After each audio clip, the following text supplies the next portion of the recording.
کیونکہ گالیاں نکالیں گے تو کوئی ان کو ہاتھ نہیں لگا سکتا, کوئی ان کو جواب نہیں دے سکتا, اور شریف آدمی ان کی گالیوں کا مقابلہ ہی نہیں کر سکتا. یہ بلو دی بیلٹ اس قدر جاتے ہیں کہ کسی شریف آدمی کی مجال ہی نہیں وہ کچھ دیر بھی ٹھہر سکے. تو ان کا خیال یہ ڈالر, پاؤنڈ اور باقی آمدنی ان کی غیر ملکی کرنسی میں ہے تو یہ پاکستانیوں سے سپیریئر ہے, اور یہ وہاں بیٹھ کے آرڈر دیتے ہیں, لوگوں گھروں سے باہر نکلو, عمران مرنے والا ہے, عمران کو فلاں بیماری ہے, فلانے کو فلاں بیماری ہے.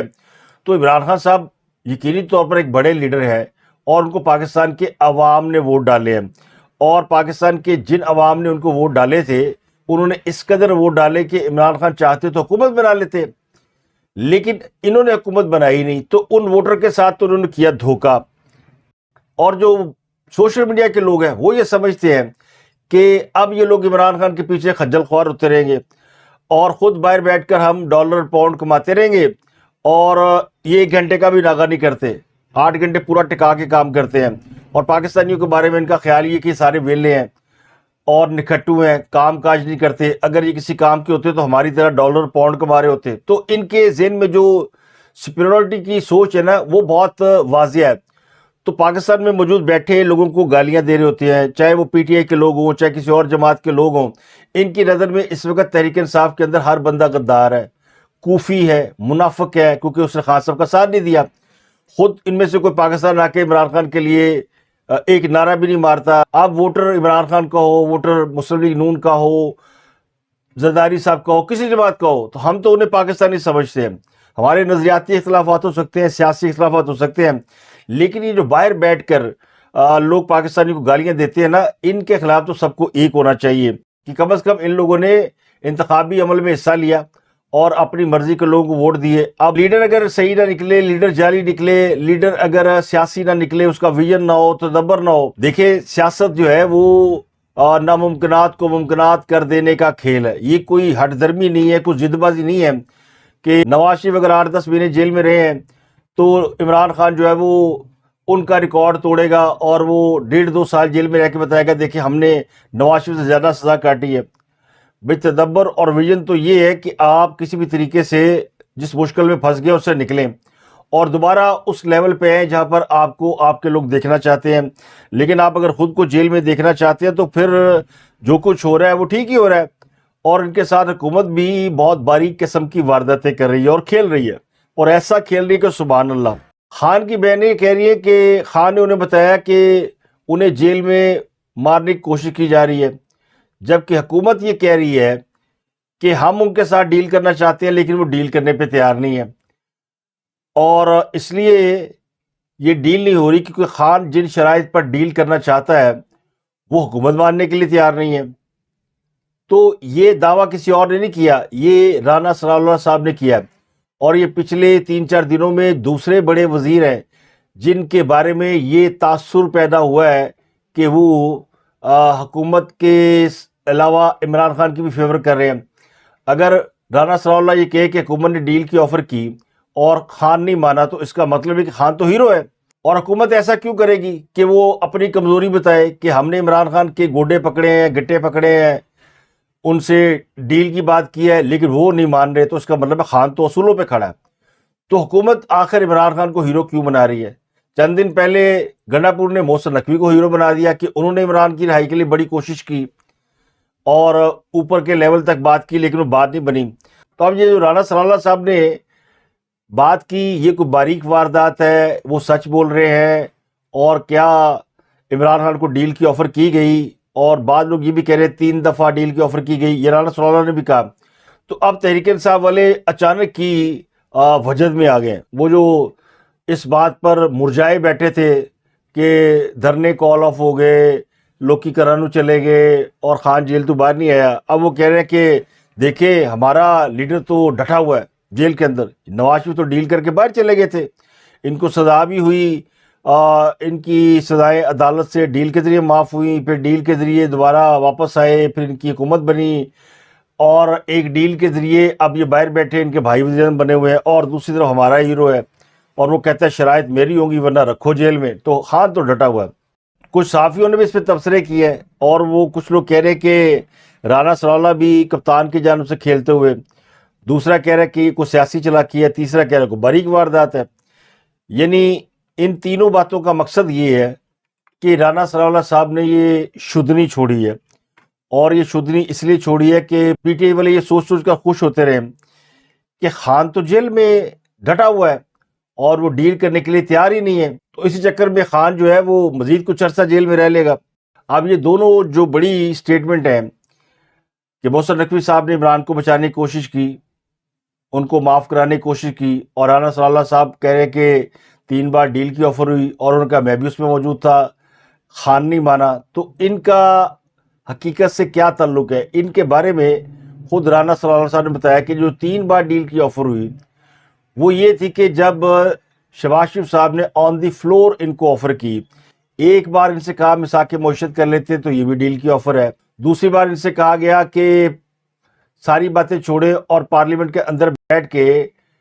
بات کر لیتے ہیں اور اپنی ٹیم آپ بھیج دے، ہم اپنی ٹیم بھیجتے ہیں تو بات کو آگے لے کے چلتے ہیں، اور تیسری انہوں نے کہا کہ جب 26 نومبر کا دھرنا ہونے والا تھا تو اس وقت ان کو کہا گیا کہ بیٹھ کے بات کر لیتے ہیں، تو سنجانی کے مقام پر ان کو سٹے کرنے کے لیے کہا گیا، اور یہ وہ تیسری آفر تھی جو کہ کسی وجہ سے رہ گئی، اور وجہ سب کو پتہ ہے کہ 26 نومبر کا جب لانگ مارچ اور دھرنا ہوا تو اس وقت وزیر داخلہ محسن نقوی صاحب نے اس میں بہت اہم کردار ادا کیا، تو مذاکرات میں محسن نقوی، رانا ثناء اللہ اور اسپیکر قومی اسمبلی ایاز صادق صاحب شامل تھے۔ انہوں نے پی ٹی آئی کی قیادت سے جو بات چیت کی، اس وقت بیرسٹر گوہر، بیرسٹر علی ظفر اور اس کے علاوہ بیرسٹر سیف اور علی بن گنڈا پور شامل تھے، اور یہ سارے معاملات عمران خان صاحب کے ساتھ طے ہو چکے تھے۔ لیکن پھر عمران خان صاحب سے جب یہ کہا گیا کہ وہ ایک ویڈیو پیغام ریکارڈ کرا دیں، لیکن چونکہ جیل کے اندر موبائل لے جانے کی اجازت نہیں ہوتی، تو نہ عمران کے پاس موبائل تھا نہ بیرسٹر گوہر کے پاس موبائل تھا، تو بیرسٹر گوہر نے کہا کہ وہ اگلے دن آئیں گے اور موبائل ساتھ لے کر آئیں گے تو اس پر ویڈیو ریکارڈ کرا دی جائے تو یہ معاملہ ختم ہو جائے گا، اور اس کے نتیجے میں عمران خان صاحب کو ریلیف مل جاتا، ان کو جیل سے رہائی ملنے کا آلموسٹ وعدہ ہو چکا تھا۔ لیکن خان صاحب جو ہے وہ اگلے دن اس ویڈیو پیغام کے ریکارڈ کرانے سے بھاگ گئے۔ انہوں نے کہا کہ اس سے تو میری ساری جو سیاست ہے اور بیانیہ ہے وہ دبردوس ہو جائے گا، اور ان کو یہ بھی وہم تھا کہ چونکہ پارٹی کے لوگ باہر نکلے ہوئے ہیں اور جم غفیر ہے، حکومت دباؤ کا شکار ہے، تو ویڈیو پروگرام ریکارڈ کرائے بغیر ہی وہ رہا ہو سکتے ہیں، لیکن حکومت نہیں مانی۔ تو یہ تیسری ڈیل تھی، کوئی ایسی ڈیل نہیں عمران خان کو کی گئی، اور نہ یہ ڈیل کسی ایسی طاقت کی طرف سے کی گئی جن کے بارے میں تحریک انصاف یہ گمان کرتی ہے کہ وہ ان سے ملیں گے، وہ ڈیل کریں گے۔ تو اس میں کھایا پیا کچھ نہیں، گلاس توڑا باہر آنے والی بات ہے۔ یہ جو رانا ثناء اللہ نے بات کی ہے یہ یقینی طور پر یوتھیوں کو چنے کے جھاڑ پر چڑھانے والی بات ہے، کیونکہ حکومت اور اپوزیشن دونوں کے پاس کوئی ایسی پٹاری ہے کہ یہ کچھ ایسا نکالتے ہیں پٹاری میں سے کہ لوگ اس کے پیچھے چل پڑتے ہیں۔ دوسری طرف خان صاحب کی بہنیں ہیں جنہوں نے الگ شور مچایا ہوا ہے،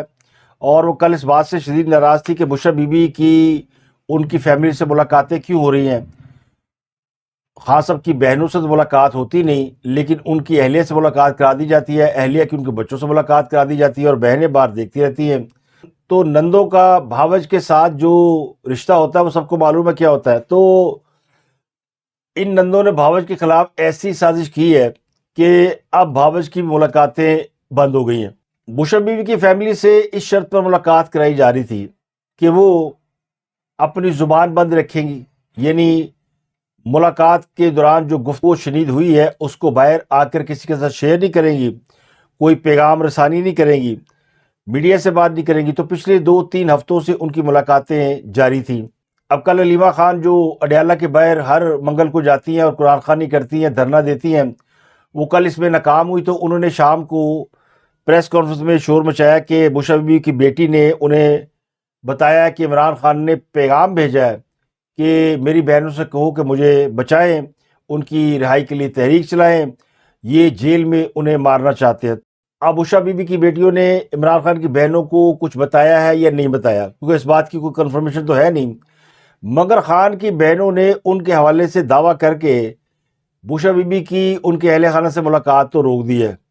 تو نندوں نے بھاوج کا پتہ کاٹ دیا، لیکن جو دوسروں کے لیے گڑھا کھودتا ہے وہ خود بھی تو اس گڑھے میں گر سکتا ہے۔ کل ان کا یہ دعویٰ تھا کہ پہلی بار تحریک انصاف نے عمران خان کی رہائی کے لیے کوئی بڑا کام کیا ہے، یعنی یہ جو سڑکیں بند کر دی ہیں، دھرنے دیے ہوئے ہیں، احتجاج کیا ہے جگہ جگہ، تو اس کا بڑا فائدہ ہوا۔ اور کل پشاور ہائی کورٹ نے یہ حکم دیا تھا کہ یہ دھرنے ورنے ختم کرائیں، سڑکیں کھلوا دیں، احتجاج کرنا تو سڑک کنارے کر لیں لیکن سڑکیں بند نہیں ہونی چاہیے۔ خان کی بہنیں کہہ رہی تھی کہ عدالت کا حکم اٹھا کر پھینک دیں، لیکن جب ڈنڈا چلا اور خود سہیل آفریدی کے صوبے کی پولیس نے اپنے لوگوں کے اوپر لاٹھی چارج کیا تو وہ جوتیاں چھوڑ کر بھاگ گئے۔ تو جہاں جہاں کل رات دھرنا دیا ہوا تھا، جتنی سڑکیں بند تھیں وہ کھلوا دی گئیں۔ تو خوشحال گڑھ پل کے اوپر ایک دھرنا دیا گیا تھا، ایک دھرنا صوابی انٹرچینج پر تھا جو آئی ایس ایف کے لوگوں نے دیا ہوا تھا، اس پر کے پی کے پولیس نے آپریشن کیا، لاٹھی چارج کیا، سامان توڑ دیا، ان کو سڑکوں کے اوپر سے اٹھا دیا، کچھ گرفتاریاں بھی کی گئی ہوں گی، بعد میں شاید چھوڑ دیا گیا ہوگا، لیکن ان سڑکوں کو کھول دیا گیا، دھرنے ختم کرا دیے گئے۔ تو یہ سب کیوں ہوا، کیسے ہوا؟ یہ پشاور ہائی کورٹ کے حکم پر ہوا، اور یہ سہیل آفریدی جس صوبے کے سربراہ ہیں ان کے کہنے سننے میں ہوا۔ تو اس حوالے سے بھی سہیل آفریدی کو لوگوں نے گالیاں دینی شروع کر دی۔ پارلیمنٹ میں جن لوگوں نے دھرنا دیا ہوا تھا انہوں نے بھی دھرنا کال آف کر دیا، ان کا خیال یہ تھا کہ عوام ان کے ساتھ ہے۔ کل جب اپوزیشن اتحاد نے پارلیمنٹ کے اندر اجلاس کیا تو فیصلہ کیا کہ دھرنا جاری رہے گا، کیونکہ عوام سڑکوں پہ بیٹھے ہوئے۔ سویرے اٹھے تو پتہ چلا کہ سب بھاگے ہیں، تو انہوں نے بھی دھرنا سمیٹ دیا اور دھرنا کال آف کرنے کا یہ کہہ کر اعلان کیا کہ رمضان المبارک شروع ہو گیا، تو رمضان المبارک کے احترام میں ہم یہ دھرنا بند کر رہے ہیں۔ اور ہم تو پارلیمنٹ سے باہر جا رہے تھے، لیکن پارلیمنٹ کے باہر تالے لگ گئے تو ہمیں مجبوراً اندر ہی بیٹھنا پڑا۔ تو اب رمضان آ گیا ہے تو رمضان المبارک کے احترام میں ہم یہ دھرنا کال آف کرتے ہیں۔ تو تحریک تفویض آئین پاکستان نے بھی رمضان کے آڑ میں فیس سیونگ لے لی، اور پشاور ہائی کورٹ نے جو سڑکوں پر بیٹھے تھے ان کو اٹھا کر ان کو فیس سیونگ دے دی۔ اب سوال یہ کہ اس دھرنے کا اور اس احتجاج کا فائدہ کیا ہوا؟ نہ خان صاحب رہا ہوئے، نہ خان صاحب کو جیل سے ہسپتال لے جایا گیا، نہ خان صاحب کے ذاتی معالجین سے ملاقات ہوئی، نہ خان صاحب سے ان کی فیملی کے لوگوں کی ملاقات ہوئی، نہ خان صاحب سے ان کے وکلاء کی ملاقات کرائی گئی، نہ کسی اور کی ملاقات ہوئی۔ ایک موقع حکومت نے دیا تھا جب ڈاکٹر جیل کے اندر جا رہے تھے چیک اپ کے لیے، تو پی ٹی آئی کی قیادت کو کہا گیا تھا کہ آپ بھی چلے جائیں، تو وہ نہیں مانے، تو وہ موقع بھی نکل گیا۔ تو اس 5-6 دن یعنی جمعے کے بعد سے یہ سب کچھ شروع ہوا ہے، تو اس ایکسرسائز کا تحریک انصاف کو کیا فائدہ ہوا؟ اور مین مدعا عمران خان صاحب کی صحت تھا، ان کی ہیلتھ ہے، ان کی آنکھ کا مسئلہ ہے، اور اب پہلے یہ کہہ رہے تھے کہ ڈاکٹروں کی رپورٹ میں اعتبار نہیں، اب انہیں اعتبار آ گیا کہ بات عید کے بعد تک چلی گئی ہے، تو اب ایک دم سب کچھ ٹھیک ہو گیا، یعنی خان اگلے 1 مہینے تک بالکل ٹھیک رہے گا، اس کو مارا بھی نہیں جائے گا، اس کی آنکھ مزید خراب بھی نہیں ہوگی، کیونکہ اب تحریک انصاف تو جو کرے گی عید کے بعد کرے گی۔ خان صاحب کو 1 مہینے کے لیے کولڈ سٹوریج میں ڈال دیا گیا کہ آپ 1 مہینے کے لیے سائیڈ لائن پہ رہیں گے اور ہم 1 مہینے بعد کچھ کریں گے۔ تو بعض لوگ یہ کہتے ہیں کہ سہیل آفریدی گنڈا پور سے بھی بڑی فلم ہے، اس کے پاس ہر مسئلے کا ایک حل ہے، اس کو بھی یوتھیوں کو ٹرک کی بتی کے پیچھے لگانا آتا ہے۔ جیسے ہی تحریک تفویض آئین پاکستان نے دھرنا ختم کرنے کا اعلان کیا تو سہیل آفریدی صاحب جو کے پی کے ہاؤس کے باہر دھرنا دیے بیٹھے تھے تو وہ بھی اپنی گاڑیوں کے اوپر بیٹھ کر کے پی کے بھاگ گئے۔ تو اب جیسے دھرنے ختم ہوئے، احتجاج ختم ہوا، تو سوشل میڈیا پہ گالیوں کا طوفان شروع ہوا، تو انہوں نے ایک ٹرک کی نئی بتی جلا دی اور عمران خان رہائی فورس بنانے کا اعلان کر دیا، اور یہ کہا گیا کہ یہ فورس جو ہے وہ عید کے بعد اس کا ہم خلف لیں گے اور یہ عمران خان کی رہائی کے لیے جدوجہد کرے گی، اور اس کے اغراض و مقاصد میں عمران خان کو رہا کرانا۔ اب عمران خان کو رہا کرانے کے لیے ایک ہی فورس بن سکتی ہے، اور وہ بنی ہوئی ہے، اور وہ وکلاء کی فورس ہے۔ ہاں صاحب مقدمات کی وجہ سے جیل میں ہے، تو ان کو اگر رہائی مل سکتی ہے تو وہ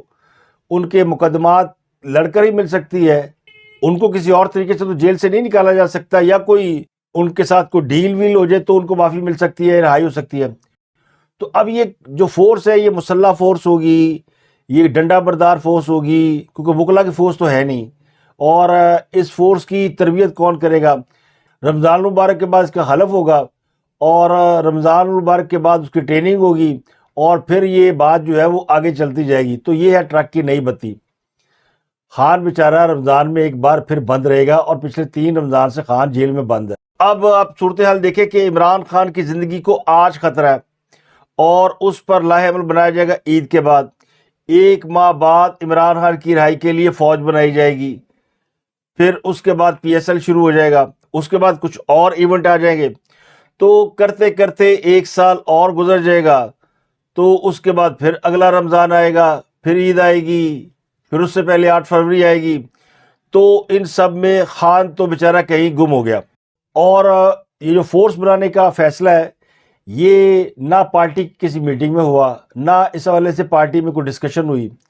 تو یہ اچانک انہوں نے پٹاری میں سے وہ نکالی ٹرک کی بتی اور جلا دی ہے،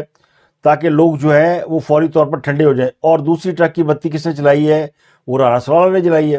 اب ذرا آپ تصور کریں، ایک طرف یہ تصور ہے کہ عمران خان کی رہائی کے لیے ایک فورس بننے جا رہی ہے، عید کے بعد بن جائے گی، دوسرا عمران خان جو ہے وہ ڈیل کر کے باہر نہیں آئے گا، تو یہ دونوں جو ٹونک ہیں وہ تحریک انصاف کو آرام سے رمضان گزارنے کی طاقت دے دیں گے۔ 1 مہینے کے لیے چورن کافی ہے۔ تو آفریدی صاحب آپ کو پتا کمال قسم کے کھلاڑی ہیں، یا ان کی ٹیم میں ایسے لوگ شامل ہیں۔ پچھلے دنوں بھی انہوں نے ایک ناکامی کے بعد ایک کنٹینر کے اوپر 150 روپیہ دے کے بینر لکھوا کے لگوا دیا تھا، آزادی یا موت، اور انہوں نے کہا تھا کہ عید کے بعد یہ کنٹینر اسلام آباد کی طرف چلے گا۔ تو یہ اس قسم کے ڈرامے کرتے رہتے ہیں۔ وادی تیرا میں بھی انہوں نے ڈرامہ کیا تھا، اور اب وادی تیرا کے بارے میں آپ کو خبر دے دوں کہ وہاں سے ابھی تک لوگوں کی نقل مکانی ہو رہی ہے، دوسرا مرحلہ شروع ہو گیا، اور KP کے گورنمنٹ کی جیب سے پیسہ جا رہا ہے۔ تو سہیل افریدی جس طرح تیر کی طرح سیدھے ہوئے ہیں اور دھرنا ورنا چھوڑ کے بھاگے ہیں، اور اپنے ہی صوبے کی پولیس سے انہوں نے اپنے لوگوں کی پٹائی کروا دی ہے، اس سے تو ایک بات بالکل صاف ظاہر ہے کہ ان کے اوپر جو ناہلی کی تلوار لٹکی ہے وہ ان کو ہانٹ کر رہی ہے۔ اور دوسرا یہ کہ اگلوں نے پہلے سے ان کو اپنے قابو میں کر رکھا ہے، اور وہ کبھی کبھی ڈرامہ کرنے کے لیے بڑک مار دیتے ہیں، جس طرح گڑا پور مارا کرتا تھا۔ اگلی خبر سن لیں، یہ جو ان کے لوگ دھرنے دے رہے ہیں، سوابی میں PTI کے رہنما احمد خان نیازی نے دھرنا دیا ہوتا، پچھلے کئی روز سے وہ دھرنا دے کر بیٹھے ہوئے تھے۔ تو موٹر وے ریسٹ ایریا ہوٹل سے ان کا کھانے وانے کا سامان آ رہا تھا، تو ہوٹل کا بل بن گیا 21 لاکھ روپے۔ تو جیسے ہی دھرنا کال آف ہوا ہے، پولیس پہنچی ہے، تو نیازی اور اس کے جو وہاں لوگ تھے وہ سارے بھاگ گئے، پولیس نے پھینٹی لگا دی۔ تو انہوں نے وہ رقم بھی ادا نہیں کی جو ہوٹل والے کو دینی تھی۔ تو ہوٹل کے مالک رحمت اللہ نے سوابی پولیس اسٹیشن میں ایک درخواست جمع کرائی ہے، جس میں اس نے کہا کہ ایک تو انہوں نے میرا کھانا کھایا، دوسرا انہوں نے ہم سے 50 لاکھ روپے بھی مانگے، اور یہ کہا کہ جیسے ہی دھرنا ختم ہوگا وہ ادا کر دیں گے، لیکن وہ 21 لاکھ کی واجب الادا رقم ادا کیے بغیر فرار ہو گیا۔ تو یہ مقدمہ درج کرنے کی درخواست انہوں نے دی ہے۔ کرکٹ کے حوالے سے بڑی خبر ہے کہ پاکستان نے ورلڈ کپ کے لیے کوالیفائی کر لیا ہے، اور نمیبیا کے خلاف پاکستان نے 102 رن سے میچ جیتا، بڑا زبردست میچ تھا۔ سابزہ فرحان نے اس میچ میں سینچری کی۔ تو اب T20 ورلڈ کپ 2026 کا سپر 8 مرحلہ شروع ہوگا۔ تو سپر 8 مرحلے میں پاکستان کو سخت مقابلوں کا سامنا کرنا پڑ سکتا ہے۔ پاکستان کے گروپ میں نیوزی لینڈ، انگلینڈ اور سری لنکا کی ٹیمیں شامل ہے۔ پہلا میچ 21 فروری کو نیوزی لینڈ کے خلاف ہو رہا ہے، 24 فروری کو انگلینڈ کے خلاف میچ کھیلا جائے گا، جبکہ 28 فروری کو پاکستان کا ٹاکرا سری لنکا سے ہوگا۔ دوسرے گروپ میں بھارت، جنوبی افریقہ، ویسٹ انڈیز اور زمبابوے کی ٹیمیں شامل ہیں۔ لیکن پاکستان اور بنگلہ دیش کے ساتھ بھارت کو محاذرہ ہی بڑی مہنگی پڑی ہے، اور پاک بھارت کشیدگی کے باعث ICC کی جانب سے بھارت سے مستقبل کے اہم ایونٹ کی میزبانی واپس لینے پر غور کیا جا رہا ہے۔ آسٹریلوی میڈیا نے رپورٹ کیا ہے 2029 میں چیمپئن ٹرافی اور 2031 کے ون ڈے ورلڈ کپ کے لیے متبادل میزبان ملک پر غور شروع کر دیا گیا ہے، اور اس کی وجہ بتائی جاتی ہے کہ بھارت کے پڑوسی ممالک کے ساتھ تعلقات صحیح نہیں ہے، سیاسی کشیدگی ہے، جس کی وجہ سے ان گلوبل ایونٹ کی میزبانی بھارت کی بجائے آسٹریلیا کو دی جا سکتی ہے۔ تو اس لیے کہتے ہیں جن نے پاکستان کو ستایا انہوں نے کبھی سکھ نہیں پایا۔ اس کے علاوہ عمران خان اور بوشا بی بی کے حوالے سے شہرت پانے والی فرح شہزادی ایک بار پھر مشکلات کا شکار ہو گئی ہیں۔ فرح شہزادی اور فرح گوگی اور ان کے شوہر احسن جمیل گجر کے خلاف ایک نیا مقدمہ درج ہوا ہے، جو فراڈ اور دھوکہ دہی کا مقدمہ ہے۔ FIR میں مسلم لیگ نون کے سابق صوبائی وزیر چودھری اقبال گجر کو بھی نامزد کیا گیا ہے۔ چودھری اقبال گجر فرح گوگی کے سسر اور احسن جمیل کے والد ہے۔ پولیس کا کہنا یہ ہے کہ اس FIR میں فرح گوگی کے بھائی اور ان کے بھتیجے وغیرہ بھی نامزد ہیں، جبکہ سوسائٹی کے مینیجر اور ملازمین کو بھی نامنیٹ کیا گیا ہے۔ تو یہ FIR گوجرانوالہ کی ایک سوسائٹی کے حوالے سے درج کی گئی ہے۔ ملزمان نے سوسائٹی میں پارک، اسکول اور قبرستان کے لیے جو اراضی مختص تھی اس کو بیچا۔ جعلی دستاویزات کے ذریعے سرکاری اراضی فروخت کرنے کے الزام میں نئی ایف آئی آر درج کی گئی ہے۔ اب فرح جو ہے وہ کافی عرصے سے پاکستان سے باہر ہے، اور یہ وہ خاتون ہے جس کے بارے میں کہا جاتا ہے کہ عمران خان کے دور حکومت میں بشرا بی بی کے بہت قریب تھی، اور پی ٹی آئی کی ٹاپ لیڈرشپ پر ان کے ذریعے کرپشن کرنے کا الزام ہے، اور کئی کرپشن کے معاملات میں ان کا نام آتا ہے، جن میں بیریا ٹاؤن کے ملک ریاض سے ہیروں کا سیٹ لینے والا معاملہ بھی شامل ہے۔ اس کے علاوہ مطیع اللہ جان مشکل میں آگے ہیں۔ ان کے خلاف منشیات اور اسلحہ برآمدگی کا ایک کیس ہے، اور انہوں نے عدالت کے دائرہ اختیار کو چیلنج کیا تھا، جو درخواست مسترد کر دی گئی ہے۔ تو عدالت کے حکم کے مطابق مطیع اللہ جان پر آج یعنی بروز جمعرات فرد جرم عائد کی جائے گی۔ اس کے علاوہ ایمان مزاری اور ہادی علی چٹھا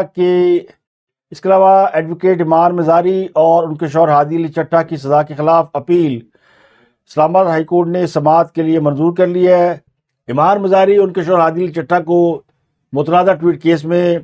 17 سال قید کی سزا سنائی گئی تھی، تو اسلام آباد ہائی کورٹ کے جسٹس محمد آصف ان سزاؤں کے خلاف اپیلوں پر آج سماعت کریں گے۔ اب تک کے لیے اتنا ہی، آپ سے ملاقات ہوتی ہے اگلے ویلاگ میں۔ اپنا گرد و نواح کا بہت خیال رکھیے گا۔